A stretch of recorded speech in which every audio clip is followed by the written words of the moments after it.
Hello everyone and welcome to Archaeology 3013 Experimenting with Archaeology. Please always remember that we stand on Noongar Wadjuk land, and for this unit it's going to be especially important that you realize this.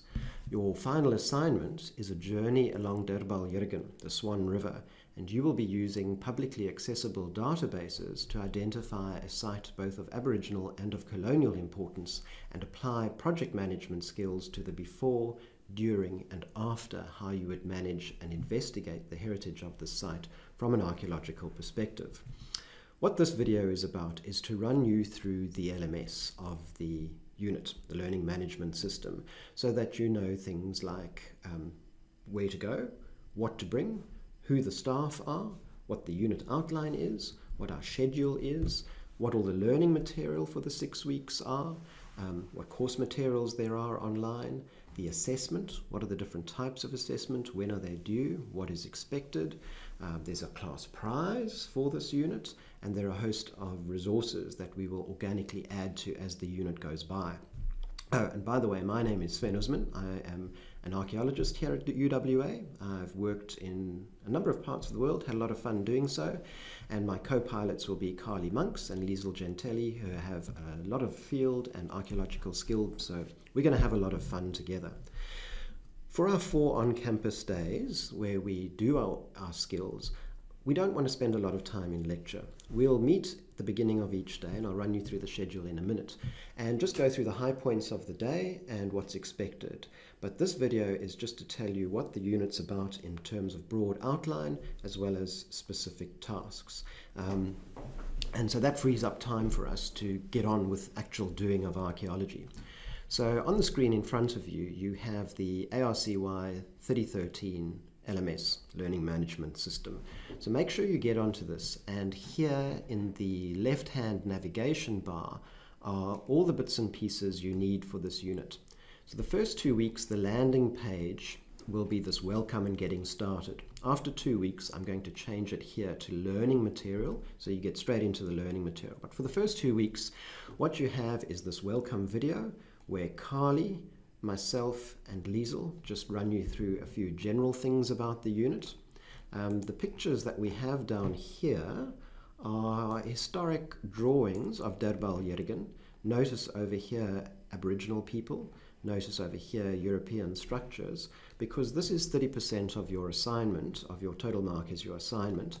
And sources like these, historic sources kept in the Batty Library and elsewhere, will be important data for what you're doing. Anyway, you have a look through there, you read these sorts of things over here. Here's a saying by Brian Fagan, who writes a lot of archaeology textbooks. It's a great saying. He says, archaeology is not just about finding things, it's about finding things out. There's an old saying that says you spend 2 weeks in the field and 2 years in the lab. We love fieldwork. It's got a lot of specialist skills. We get a lot of information from the field, or should I say a lot of material from the field. But it's really afterwards, when we analyze it, that it really gets its meaning, that we find out what those things mean. So just finding things is important, but we're really about telling people about the past, how the past connects to the present, and how we in the present may better excavate the future. There are a few instructions over here, such as go through the unit outline and the assessments and those kinds of things. And the learning outcomes are the formal learning outcomes we're required to do legally for this unit, but also in terms of professional skills in terms of archaeology. So number 1, you have to demonstrate critical reading skills and source criticism. So these readings could be formal readings each week. You have a reading that you have to read and get quizzed on, and you have to read it critically, not just sort of yes boss, no boss, 3 bags full boss. Say, well, who is this person that is writing this article? What is the context they're writing in? What information are they giving us? Can I find additional information? We always have recommended reading, so we encourage you to read further. And you've got to think critically about the source and the information rather than just consuming it. Obviously, the person making this painting is not an Aboriginal person, so they will have a set of European biases. You've then got to ask, well, the Aboriginal information is missing. Where do I find that? And we would say, well, one of the places you find it is in the archaeology, the primary source of evidence from that time. Another source could be something like ethnographies. So that's what critical reading skills mean.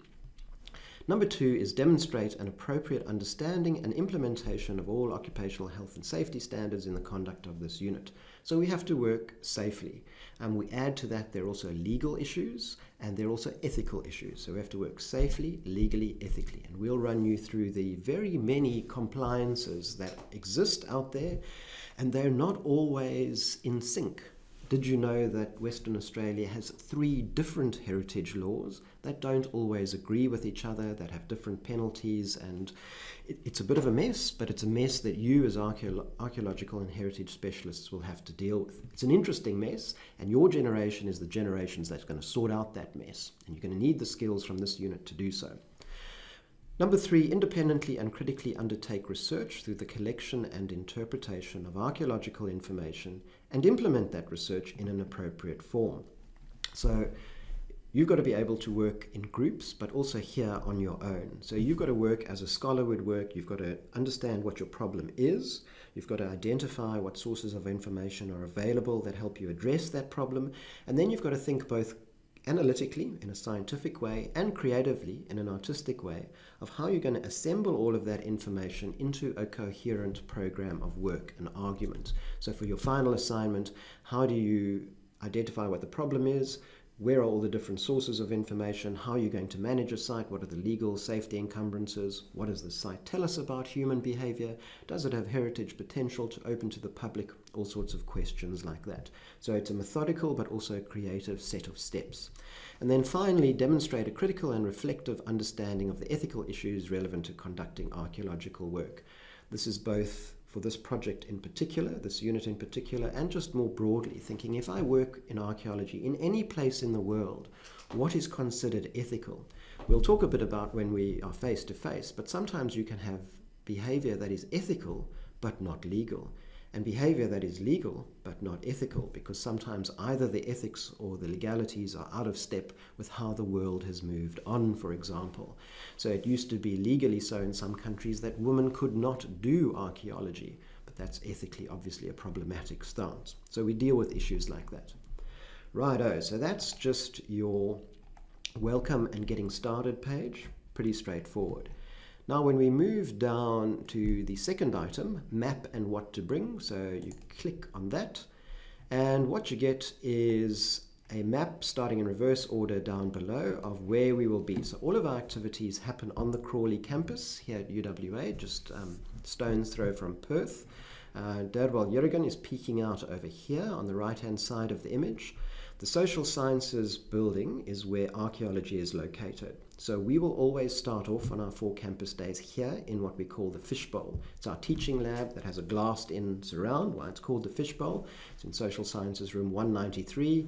You enter via the car park. Here's the University Club. You enter via the car park, go up 1 flight of stairs, and you will see archaeology. We'll be there. We'll start off the day there. We'll have a brief sort of 30 minutes where we go over what we're going to do in the day. We'll take any questions from you about things that are unclear, ideas and resources that you found that you want to share with your group or the rest of the class, all of that kind of stuff. It's fairly informal, but we'll go through it fairly quickly because we want to get on and do the fun stuff, which we will be doing in different parts of campus. We'll probably be flying drones in and around the Tropical Grove, for example, and the GPS treasure hunt is at all sorts of different locations. But mostly we'll be at the experimental farm, which is a house property on Fairway. So here is Fairway on the western side of campus. And at number 73, that's where we'll do a lot of the stone knapping, the excavation, all of those kinds of things. You'll typically be divided into groups. Sometimes it's 1 group, sometimes it's 2 or 3 different groups, and rotate through different activities so that we don't have large groups. We've got small, hands-on kind of groups, but those are your 2 key locations.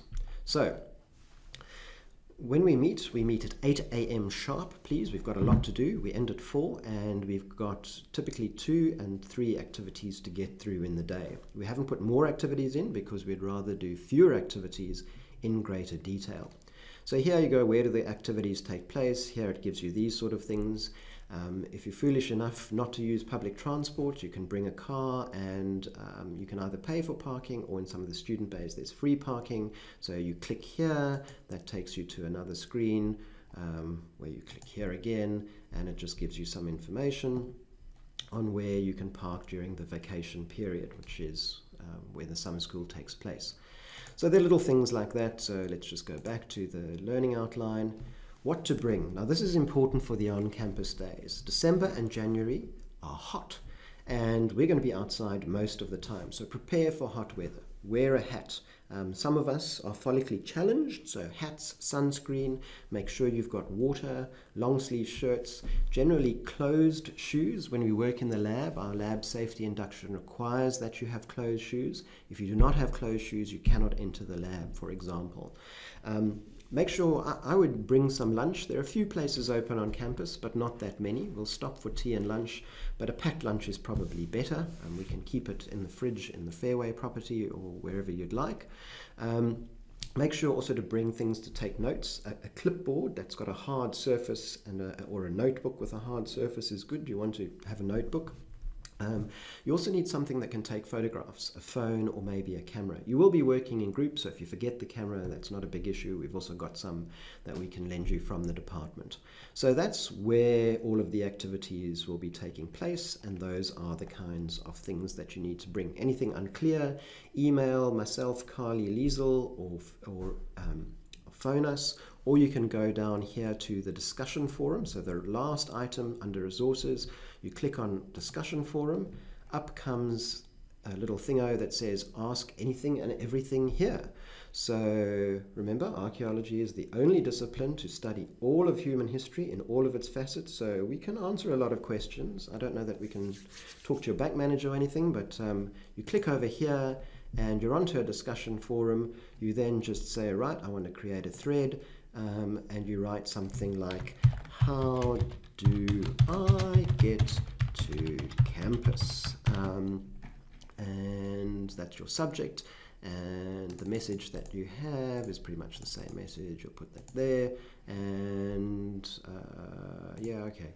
And then you go submit, and there it appears. So your name will go over there, there's a question over there, everyone in the class can see this, so you can go into that and say, oh, okay, and you can then say, well, you go to campus, you can walk, run, fly if you're Andrew Forrest, use public transport, all of that kind of stuff. You can, over here, you could attach a map if you want and ask you to find a map.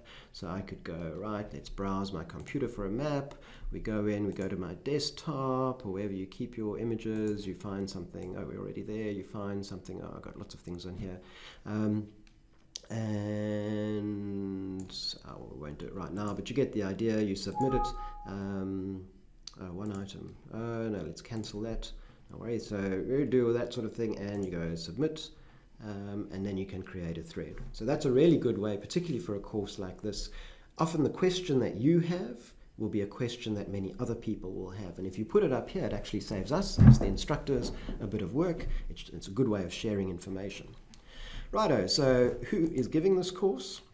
So you have myself, those are all my contact details, where I am in my office. I'm around for pretty much all of summer school, as are Carly and Liesel, so those are their contact details.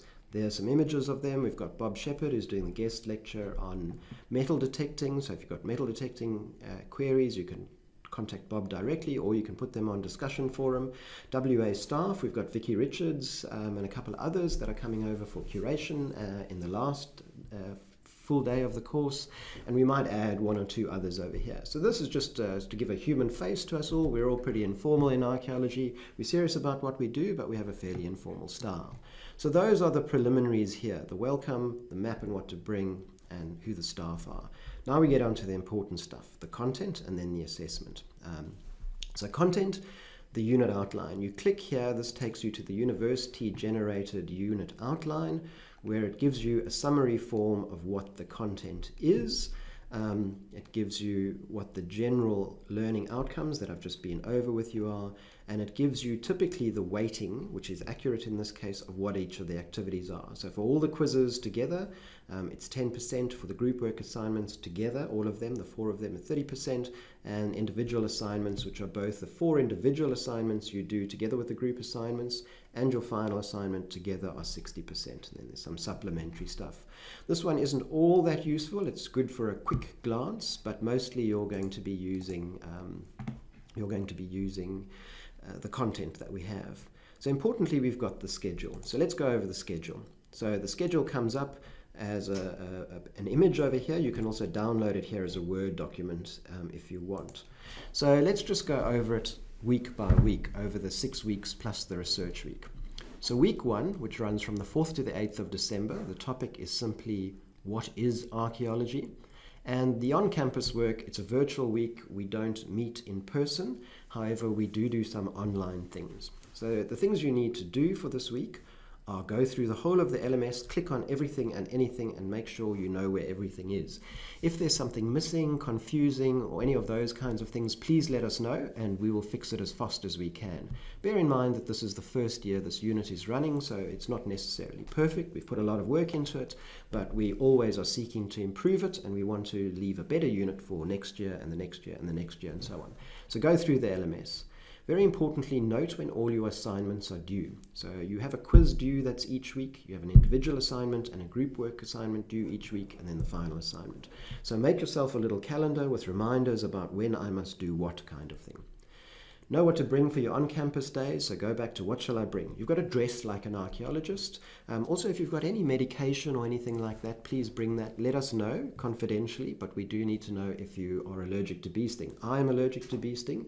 I don't need an EpiPen apparently, but if you do, we need to know where you keep it so that we can administer it. We all have first aid certificates, current first aid certificates, so we can do that kind of stuff.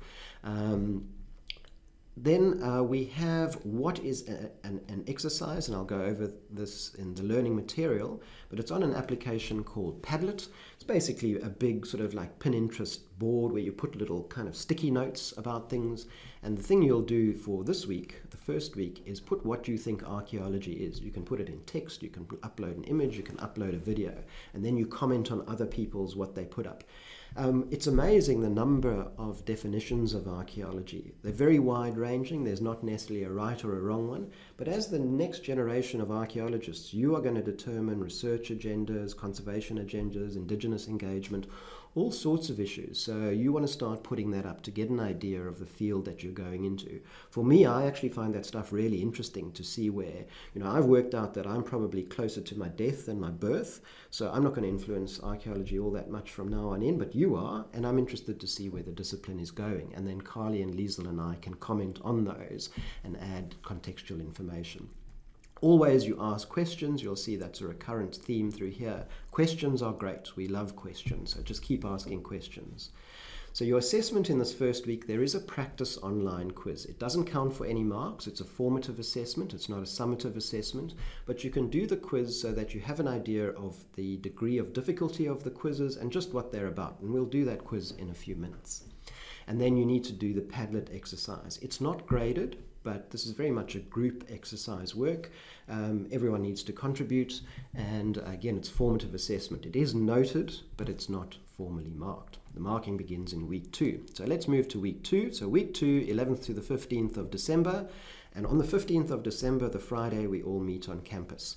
The topic is recognizing and recording sites. So this is like an archaeologist. This course is very much set up on an archaeological project that has a before, that has a during, and that has an after. Simple. So this is part of the before. How do you in fact recognize a site? Most people don't know what a stone tool looks like. Unless you have good information, you might not know what an ethnographic site looks like unless you have the ethnography, for example. So you need to recognize it first, and then there are different recording methods depending on what kind of thing you have. You might have an individual artifact. You might have a site that stretches for hectares, such as up in the Pilbara where there's carpets of stone tools. So you need particular skills for those. What we're going to do, so that's what your reading deals with. What we're going to do on campus is we're going to have 3 stations. Bob's going to take one group, so everyone will do all of the stations, just not all at the same time. So one group will peel off and do metal detecting with Bob. the legalities. It's illegal in some countries, it's legal in others, it requires a permit in others, what it can and can't do, how it works. So this will be on the experimental farm, where we've already put some artifacts in the ground, and we will see whether you can find those or not with Bob. While that's happening, another group will peel off and with Carly and Liesel do drones. So drones have come in a big way in archaeology. We fly drones so that we can make 3D maps of areas, so that we can work out better survey strategies of how we walk across those areas. They're great for public interfaces, all of those kinds of things. There are a lot of laws and ethics associated with them as well, so we'll go through those too. And then the third group will peel off and come with me and work a global positioning system, GPS, maps and compasses. Some very basic stuff, but not necessarily everyone knows how it works, and how we use it in archaeology is maybe different from other ways in which you've used it. So we use handheld GPSs to mark waypoints, site locations, to find other places on site.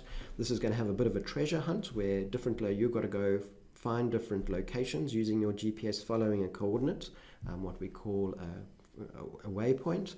We're going to do a bit of compass work, back bearings, all of that kind of thing. We're going to use old-fashioned paper maps because the principles are the same as electronic maps, and we'll use that to run you through campus. And then each group will then change over and do the station that they haven't done on that day. So what you must do over here in the background when we're not on the day is each week we have what we call a backyard archaeology exercise, a bit like backyard cricket. People don't realize that archaeology is everywhere, including often in your backyard, literally or metaphorically. So one of the things you'll be doing is you'll be going into AHIS or Inherit, the two publicly accessible databases of respectively the Department of Planning, Lands and Heritage, which used to be the Department of Aboriginal Affairs, and the State Heritage Office that deals with largely colonial heritage. And you will find a site near to you on that, and you'll do some exercises on that. I'll go through those in a minute. So that's the virtual stuff you must do, and in terms of your assessment, you have to by the 14th of December, so by the end of the day before the on-campus day, so before you come to campus, you have to have completed the quiz. In other words, you've got the basic knowledge for that day and you've been quizzed and assessed on it. You have to also have handed in, and you do this virtually through the LMS, and I'll show you where that's done, your assignment.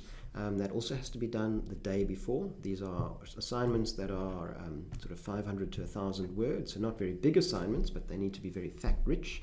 And then there's the group work that you do on the day. So there's a worksheet that you fill out for each of these stations, and you hand it in at the end of when you've done that station. So that's done immediately. In all cases, we then assess these, and within a week you get feedback on whatever task that you've done. So it's what's known as scaffolded learning. You do a task, we give feedback, then you do the next task at a slightly higher level. We give feedback, and so we move along until by the end of this unit you have a good competence of what's going on. All right, so weeks 1 and 2 then take care of the first part of experimenting with archaeology. We then give you a nice 3-week holiday over the holiday period. So use that time to relax and all those, but also get ahead. Go through the rest of the unit, do your readings, research your project. This is a unit taught in intensive mode in 6 weeks, but it is assessed as a normal 6-point unit. So don't think it's an easy unit. It's a lot of work, and this is a good time to catch breath and to go over the next 4 weeks, do the reading, all of those kinds of things. Right, so you've had a good break, you've made New Year's resolutions. By the 7th of January, you've probably broken most of those New Year's resolutions. And then in we go to week 3, 8 to 12 January, the 12th, the Friday, we're on campus, and it's about the doing of fieldwork. So we've now done the before, and now we're doing the during of an archaeological fieldwork. So before you come to campus, you have to do the relevant backyard archaeology exercise, quiz, assignment, group work, same deal as before. You're going to have those all done before the on-campus day, with the exception of the group work, which is done on the on-campus day. And then we've got 2 stations that day, and we'll do this as the whole group. So you'll have all of us instructors, we'll all be together. First, we'll head off, and we'll probably do this in the beautiful sunken gardens near the Vice-Chancellor's office. She might in fact come and join us to see what's happening. And we're going to do essentially archaeological mapping, what's known as datum and dumpy. So we have dumpies, those surveying equipment things you sometimes see surveying crews have on tripods. And what we do whenever you record an archaeological site is you have to have a fixed point, the datum point, from which all of your other measurements are taken. and you have to then relate those to other key features of the site, where there are archaeological features, topographic features, rivers, mountains, all of those kinds of things. A total station is a form of dumpy. We have one, but the principles are the same, and it's easier to learn on the dumpy. So we're first going to learn on the datum and dumpy and do some mapping. So that'll take about a third of the day, but then for 2/3 of the day, we'll go to 73 Fairway, where a number of our hardworking students have created an archaeological site, a TARDIS-style archaeological site where they've buried artifacts in situ. You've already discovered some of those previously with the metal detecting, so you know more or less where to excavate. And what we'll do over here is we will do an excavation. We will lay out our perfectly square 1 meter by 1 meter excavation grids, and people will excavate, sieve, sort, and record artifacts, and we'll run you through substations within that excavation station rather. So that's one of the key archaeological skills. We will have gazebos. It will be hot though, so do come prepared. And then 4 o'clock we stop, everyone goes home, has the weekend, and we return for week 4 of the unit, 15th to 19th of January for experimental archaeology. Same deal as before, you do the relevant backyard archaeology exercise and the assignments. On campus, we then have 3 stations. One group will go off and make stone tools. So you're going to make some stone tools as people throughout the world have made stone tools. Our oldest stone tools are 3.1 million to 3.3 million years old, from Africa, from Lemekwi, and from the Ethiopian side, which I forget right now. And you'll make these tools, understand how they're made, because in understanding when you make a tool, it's easier to recognize a tool and the key diagnostic features on that tool. You'll make that tool and you'll take it home. You then also have to haft it, attach it to a piece of wood, bamboo, something like that, using an adhesive that you'll make. And you then have to try it out on something, on meat, vegetable matter, inorganic matter, because the next week we're going to look at your stone tools under the microscopes for use wear and residue. So that's another scaffolded learning. So you'll make a whole bunch of stone tools. Another group will do grinding and processing and cooking of food. So we'll get some seeds, we'll use traditional grindstones, mock-ups of traditional grindstones, grind them and see how you do all of that, make it into sort of damper-like cakes and various other things. We'll also grind up some ochre, because that also is for the making rock art station. So we'll have so you make stone tools, you do a whole lot of grinding, as hunter-gatherers would have done. And then WA has a fantastic rock art legacy, and at UWA we have a Centre for Rock Art Research and Management, so we have a lot of rock art expertise, but we don't often stop and consider how the rock art is made. So once again, you're going to be grinding up that ochre. You're going to have to mix the ochre with a binder, a loader, an extender, maybe some secret ingredients that have symbolic importance, and make paint to then make a rock painting. And we'll do things like handprints and stencils and then analyze them, because the difference between the length of your middle and index finger often indicates the sex of the person, whether they're male or female, and the relative size shows that you could be a juvenile, for example. Interestingly, a lot of these studies throughout the world show that juveniles and females are involved in rock art more than males, an interesting gender component. So those are our things we do on campus for week 4. Week 5, 19th to 25th of January. Note here we meet on the Thursday, the 25th of January, because the 26th of January is a public holiday. Here we're going to be doing the after of an archaeological project. So what is archaeology? Recognizing and recording sites was the before. Doing fieldwork and experimental archaeology is the during, and now we're heading into the after. So you've got all this stuff, this data, this information, not just the artifacts, but all the metadata, photographs, notes, sketches, etc. that you've brought back from the field, and you need to be able to analyze them yourself, but also leave them in a condition that many generations of people after you can analyze. Remember, excavation is destruction. You can only excavate a place once, so you've got to record it really well, and you've got to make sure that that material can be used by other people in the future if it's appropriate in terms of things like Indigenous owner consents and those things. So this is essentially a lab and museum-based thing. So we have specialists from the WA Museum Centre for Conservation, world-class experts that are going to come help us with curating artifacts. So how do you conserve wood, metal, stone, a variety of raw materials to museum standard? You're going to be doing that. Then, as I mentioned before, you're going to be taking your stone tool, and we're going to be looking at it under a variety of different microscopes. The Dynalite, which is a portable field microscope, low-powered microscopes, and we've got a big super-duper $50,000 microscope where you can look in real detail to see, can you see any traces of how that stone tool has been used? Does it have any use wear marks, any breakages, all of those kinds of things? Are there any residues attaching to it? Archaeological research, pioneered by someone like Tom Loy, showed that blood residue can last, in some cases, up to 60,000 years and more. In Australia, people like Richard Fullegar have found starch grains and grindstones at places like Cuddy Springs at 20,000 years ago. So really interesting stuff. So this is some microscopic lab stuff. And then I'll be taking a group on pseudo-archaeology. Archaeology is fun. It also attracts a lot of weirdos. We like weirdos. Weirdos are all right. But it attracts dangerous weirdos. So there are people who are evolution denialists. There are people who think that aliens built the pyramids, all of that kind of thing that makes the popular media, but is wrong and is often a lie, in fact. So we need to have a look at that to see how we counter it with information that is archaeologically sound, but also interesting to the wide range of publics that we serve. And there's a logic to how this works. So I'll take you through that. I'd ask you now to find the wackiest, weirdest site you can imagine and bring that URL to class, and then we'll critique it.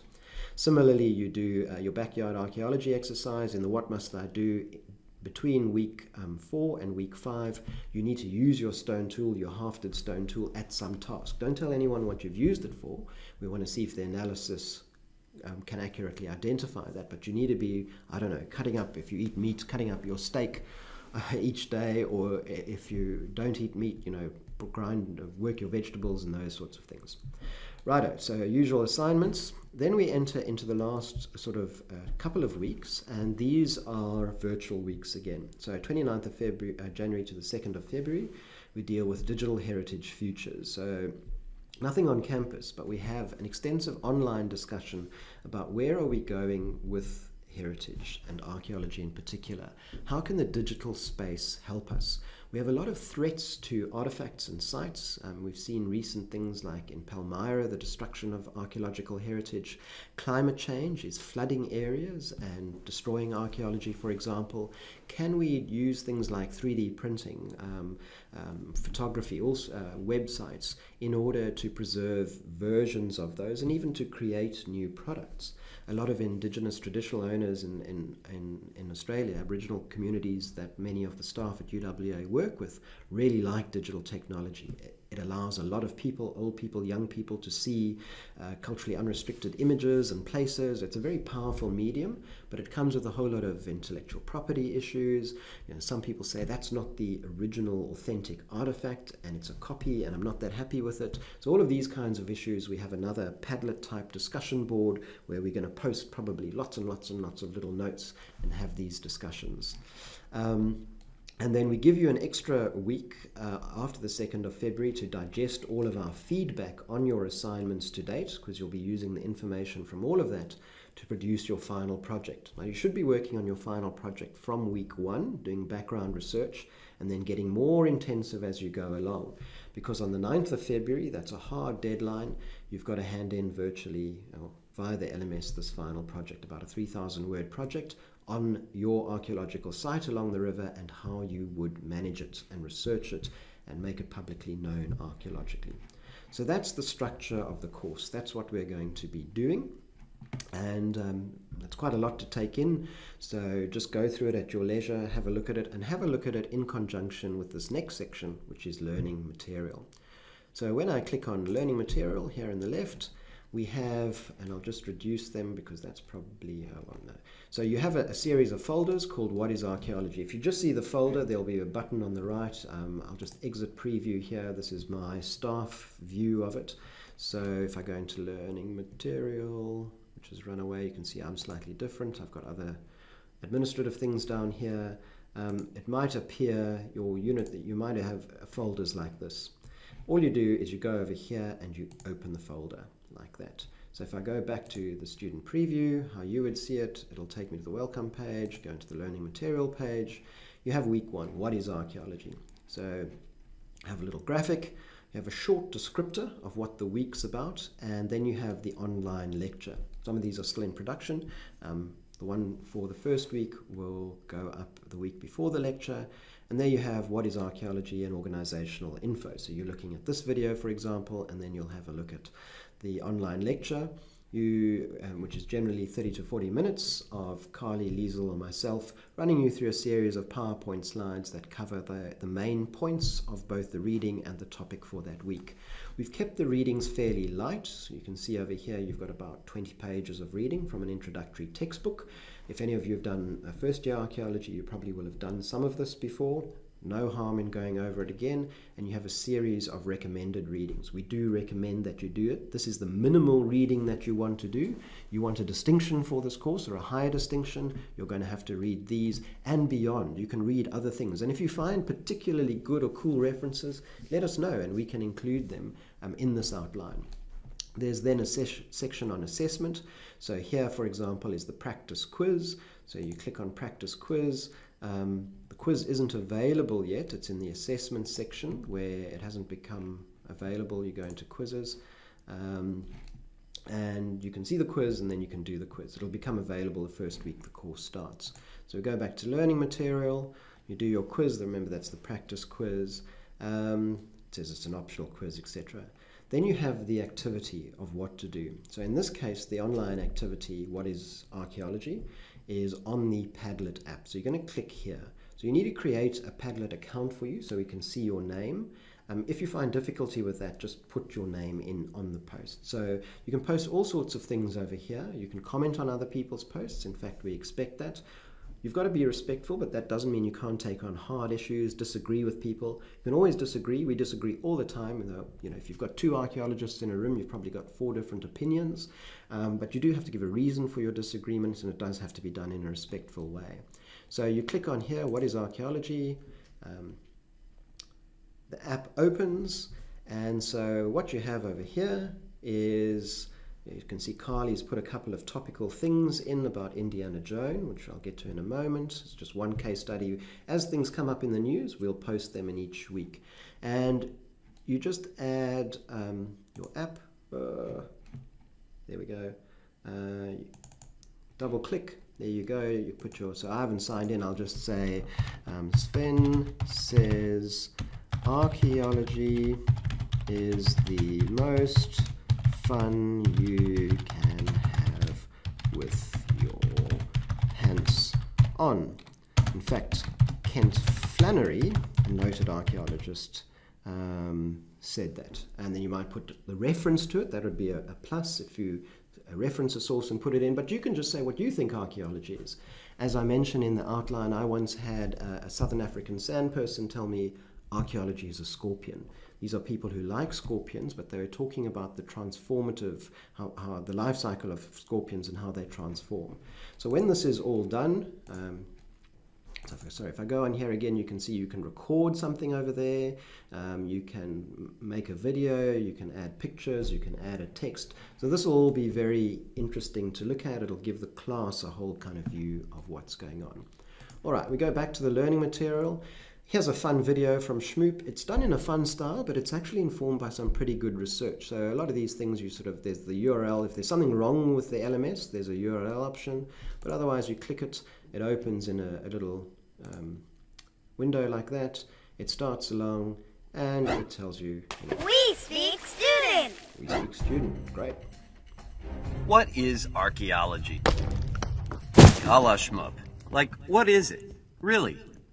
Think about all the stuff you have. All the stuff you throw away.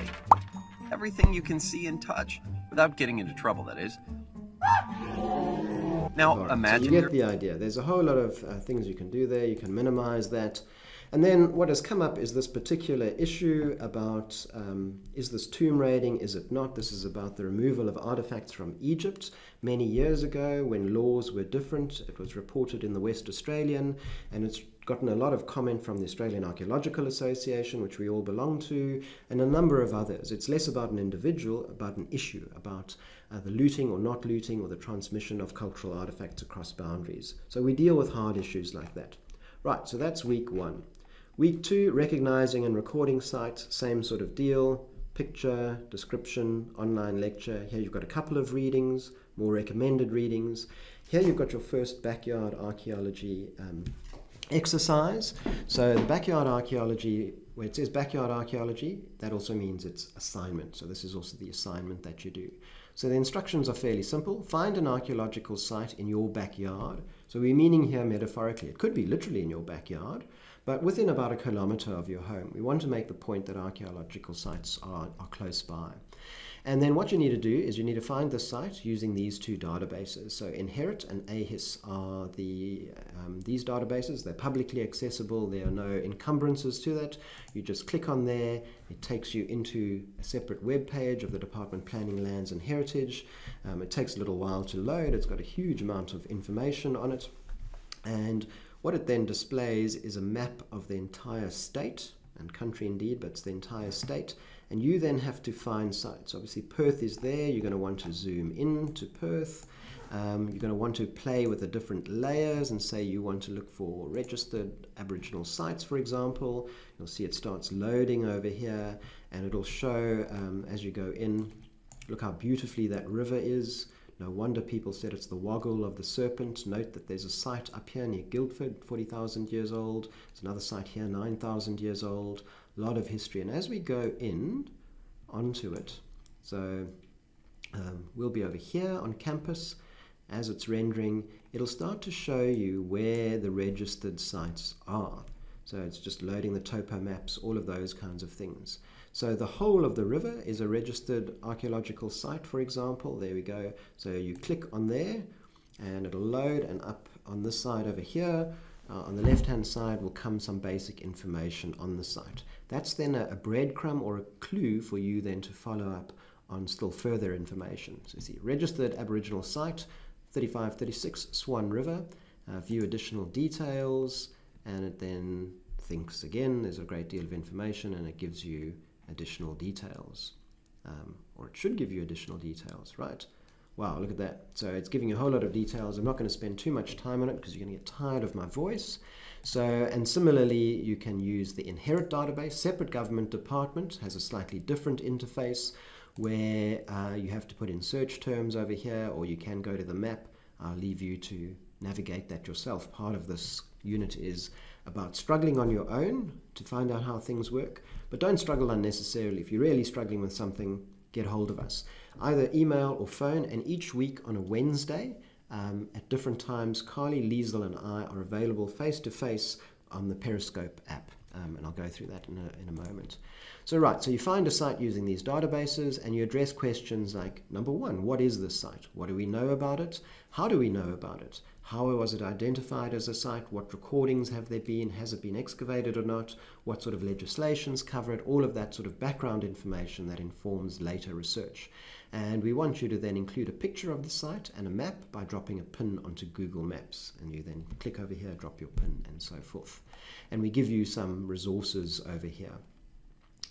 Then for the on-campus days, so for each week we're meeting on campus. On the 15th of December, we do metal detecting, drones, GPS and compass. And here's an explanation of what we do in brief for each day over there. And at the end, you submit a worksheet. You then have your holiday break. We come back 3 weeks later, same sort of deal. We've kept the structure very predictable so that you don't get confused by anything, or you don't waste unnecessary time on the scaffolding, the structure, but get in and do the actual work. So online lecture, all of those.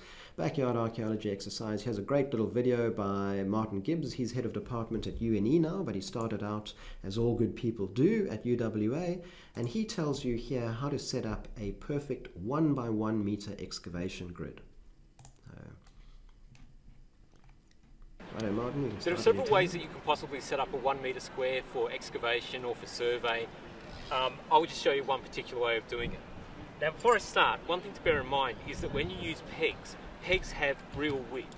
Right, so he's going to go through a whole lot of stuff, and then do sort of nice time-lapse kind of things of how you put it out. You might think it's easy to put out a perfect 1 meter by 1 meter square.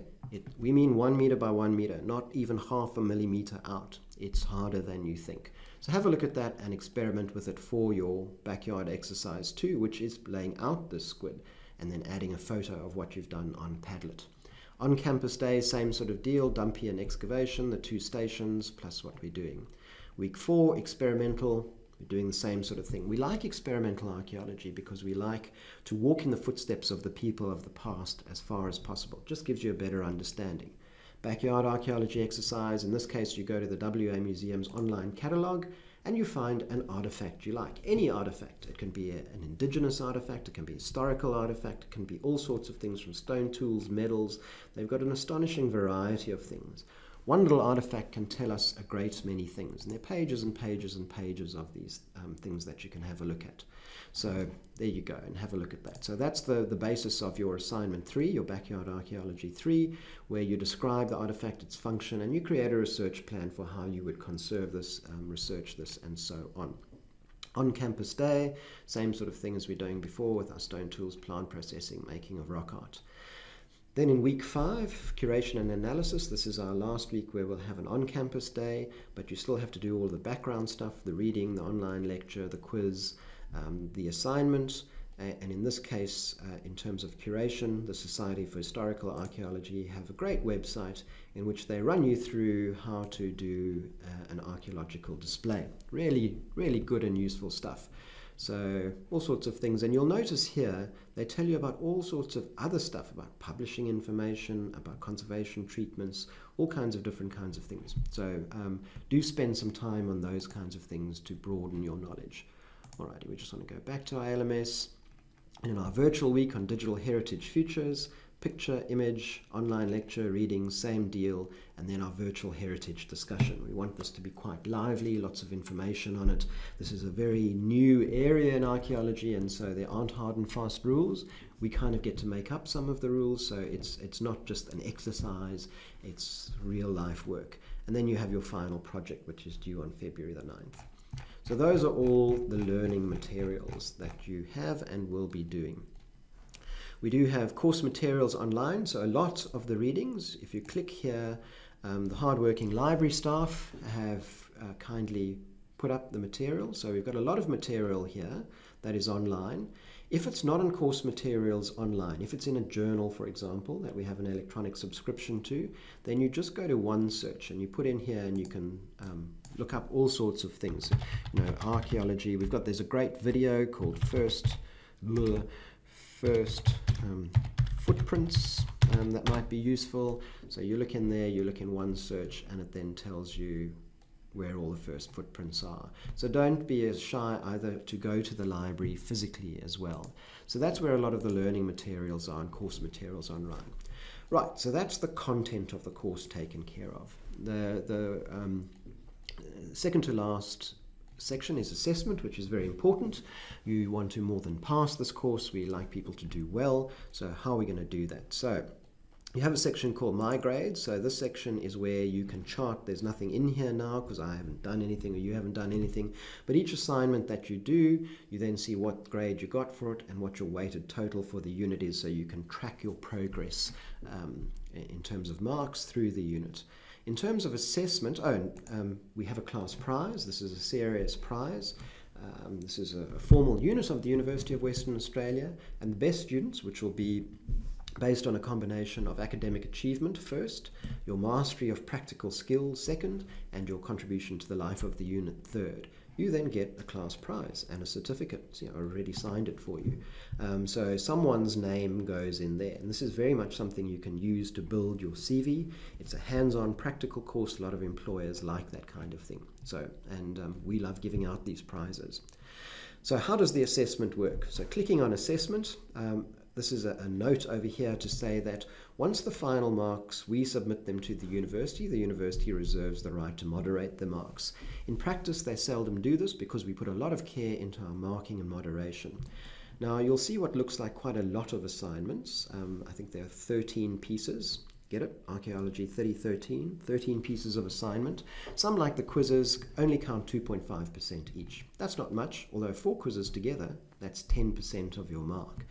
And we've done it like this so that your grades are spread over a variety of activities. So we're testing different learning modalities. But also, if you do badly in an assignment, it doesn't affect your overall grade too much. You know, for example, if you had a course that had 2 essays that each count 50% and you muck up on the one, well, then you're stuffed for that course. Whereas over here, we build knowledge cumulatively, and if you make a mistake, well, you learn from that and make sure next time that you do well. So your individual assignments are 7.5%, same with your group assignments. But again, you know, 4 individual assignments, 7.5%, that's 30%. That's a significant amount. So it does add up. So aim to do well in everything, but don't freak out if you don't do well in something. And if you're struggling with something, come to us, come talk to us. We want to help. So that's where your deadlines are. That's what the percentage for each assignment is, and those are the weeks they belong with.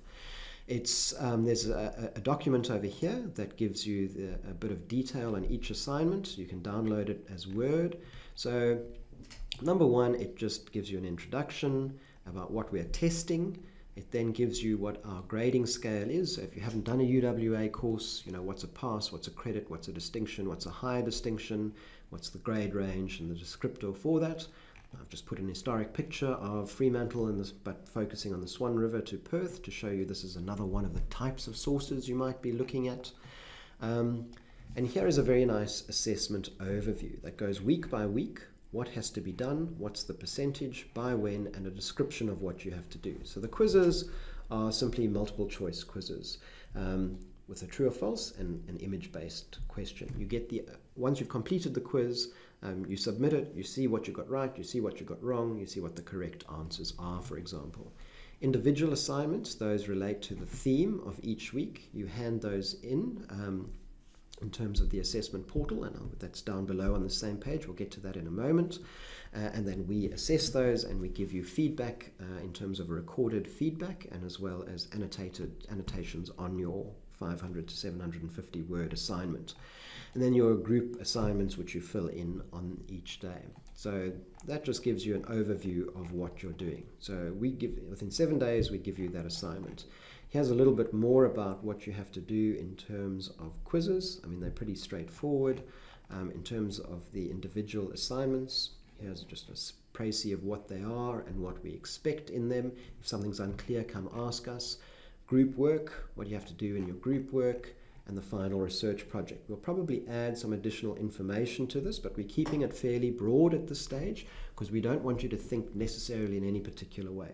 We want you just to approach this research problem with an open mind.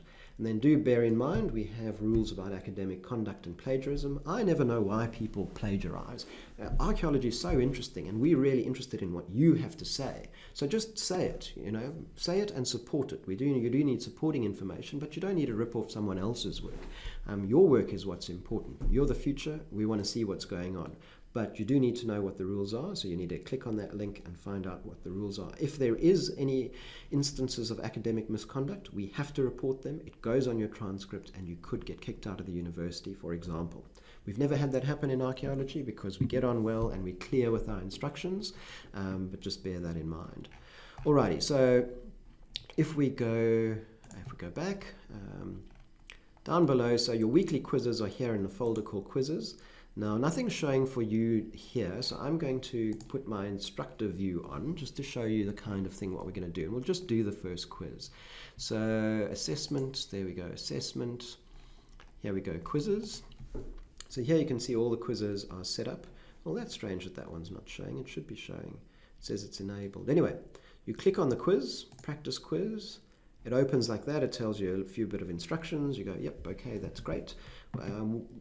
Once you've started it, you've got to stop it. You can take as long as you like, but you have to, you can't stop and then come back to it. So you go begin, and here you've got stuff like provenience is the horizontal and vertical position of an artifact within the matrix. So from your reading, you'll know what provenience is, what matrix is, what an artifact is, and then you'll say true and false. So let's say if I put in true, I then move on to the next one. You know, which of the following is an inorganic material? I'm not going to answer all of these in the interests of time. You just go through all of these. You have another multiple choice question over there. In which of these conditions is an organic material likely to survive? There, question 4, same sort of thing. Question 5, here you've got a picture-based thing. You know, which of the following is the most representative of archaeological practice? Indiana Jones, Indiana Joan, these folks over here, biblical dinosaurs, this dude over here. So you put in something over there. This is randomized it. Let's just put in anything. And then you go save and submit. It tells you those are incomplete. So now just imagine I'd filled them in. OK. And click OK to receive your results. And it will then tell you what the right and wrong answers are. Pretty simple. So if we go back to assessments, that's your quizzes. So each week a different quiz will be released. You won't have this view. Just click on there. You won't have these quizzes. You'll see they become available the week they're due. So you have to do the quiz. The quiz is available from the week before it's due until the day before our on-campus day. And then it closes and the next quiz goes along. In other words, you have to have done the quiz before you come to the class. So going back, we've done that's quizzes. So group work, you click on group work. There's nothing added here because we're going to give you worksheets on the on-campus days. You're going to have those worksheets. Afterwards, we will scan the worksheets of each group and we will put the scans, post the scans up in this section. But the group work you do on the day, you come on the day, you fill in the sheets, you hand them in, and then you're done with it. So that's really on the fly kind of stuff. Individual assignments, so you click on individual assignments, and here are your backyard archaeology assignments. Same sort of instructions that you have, and you click on there in order to upload your results. So you have your Word document in which you've got everything. You either browse your computer or you can click and drag it in, you pop it in. You can add any comments that you like. You generally don't have to add any comments, and you then submit, and don't worry about that, and then it goes up on our side. I can see what's been submitted. If you have an assignment that's submitted late, there is an automatic 10% per day penalty. That's huge. I personally think it's too much, but it's a university rule. If you're late, we have to give that penalty. Imagine you're working in an archaeological consultancy. Your boss says to you, have that ready for me by Friday. If you come and say, oh, boss, yeah, here it is on Monday. Boss is going to say, you see that door? Don't let it hit your bum on the way out. I asked you to do something. I set you a deadline. You didn't meet it. You're fired. So similarly, we have deadlines. You've got to meet the deadlines. We are not inhuman. Stuff happens, and the university has what's called a special considerations procedure. If you are ill, if you have unforeseen circumstances, please go to the student office, say, this is my problem. I'm not going to make this deadline. Can I please have an extension through a special consideration? We, as the teaching staff, cannot give special considerations or extensions. That's done through an independent, separate process. And whatever they recommend, we abide by that. But if you're struggling generally, come talk to us anyway. About the assignments, you're welcome to contact, say, well, is this the right way to go? Does this look okay? You can, your final assignment, if you want to send a draft through to us to have a look at, that's fine, that's good. So that's where you put your assignments up, including your final assignment has a slightly different interface, but it's largely the same. So if I go back into assessments, final project, so there's your final project, final assignment, instructions, same deal, you click on it. It's just a bit longer. It's 3,000 words instead of 500 to 750 words.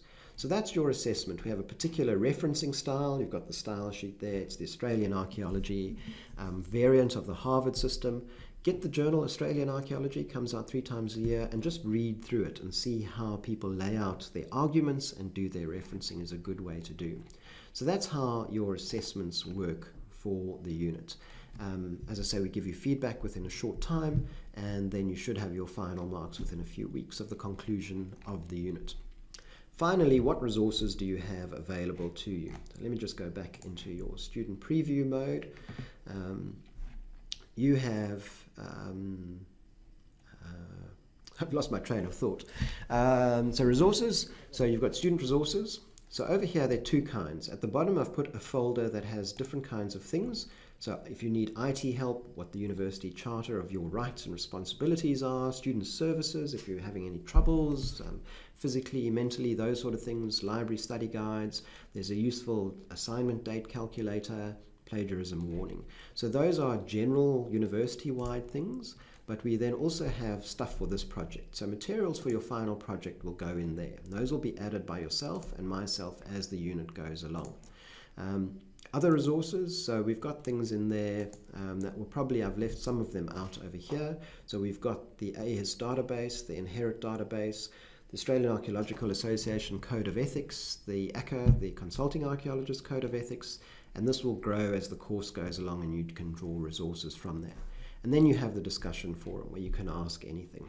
We're also adding in here the Periscope app. So from week 2 of the unit on Wednesdays in the morning, in the evening, and in the afternoon and the evening for an hour each go, you can get onto that app. We'll be on the other side of that app and you can say, hey Carly, hey Liesel, hey Sven, how do you know, I'm having a problem accessing this material, or is this the right way to go with this assignment? And then we will give you some instruction on how to do that.